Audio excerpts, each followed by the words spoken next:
Welcome back to the mailbag here on the Dean Show. I'm Yusuf Estes and want to jump right into this one. This is an interesting one and a common one as well. When a person reaches the reaches the point where they say, well, the evidence is overwhelming and it seems to me that Islam is the truth. I can't really come up with anything else. It looks like it's the only way to really understand the concept of God and the proper way to reach Him or worship Him. But, and there's always a but, isn't there? Otherwise you wouldn't write the letter. You'd just go ahead and enter Islam. But, he said, I have a habit over my life of chasing women, drinking alcohol, and various and other sundry things that he details here we don't need to go into. But in any case, he said, what if I went to Islam, which seems right to me, but at the same time, what if I can't hang on? What if I fail? What if I fall out of Islam? What if I go back to the evil that I used to do? What if I can't do all the praying and the fasting and the things that Islam calls for? Maybe I don't want to grow my beard, or in the case of one of the sisters, lady, she asked that, what if I can't wear that cover on my head, things like this? And then they would consider me an apostate, and then would they kill me?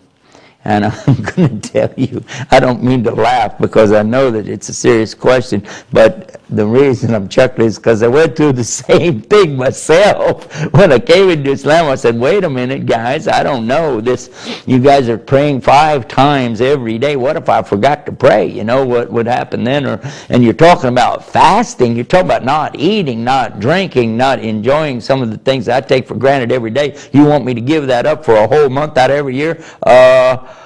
It's not that I don't really want to, it's that what if I can't, or what if I forget? You know, it might be too much for me. And so, and I also had heard that if you left Islam, they'd chop your head off. It was not funny. It was not funny when I heard it then, but it's funny now because I know good and well it's not true. But, you know, at the time, you know, I was hearing all these things. There were people all around me trying to tell me, oh, stay away from the Muslims, you're going to get a demon. Stay away from these Muslims because they're going to mess you up, they're going to do stuff to you, and blah, blah, blah. Terrorism, acts of, you know, suicide bombers, all the rest of it. Let me just put it real simple for you. It's very simple. If you really believe there's one God and He has no partners, and you're willing to worship Him on His terms, and you're really taking even the first step, then you have already entered upon the brink of Islam itself. Whether you know anything about the Arabiya, the Arabic language, or the Quran, or the Prophet Muhammad, peace be upon him, whether or not you have any knowledge of all of the subjects that people talk about, or even establish the first prayer, or even fast the first day of Ramadan. The fact that you believe and you're trying your best indicates immediately you're progressing toward true Islam. You want to continue in that way as much as you can, at your own pace, going step by step. Don't worry about the other people around you. This is not a race between you and the people. This is something where you are making your own contact, your own hookup, connection with the Lord above. Let Him guide you, and then you move forward at a pace that you can handle. And if you do fall back, if you do slip, know that He forgives. He says that He can forgive anything, anything at all, except that you worship other than Him, that you establish some kind of partners with Him that is not there.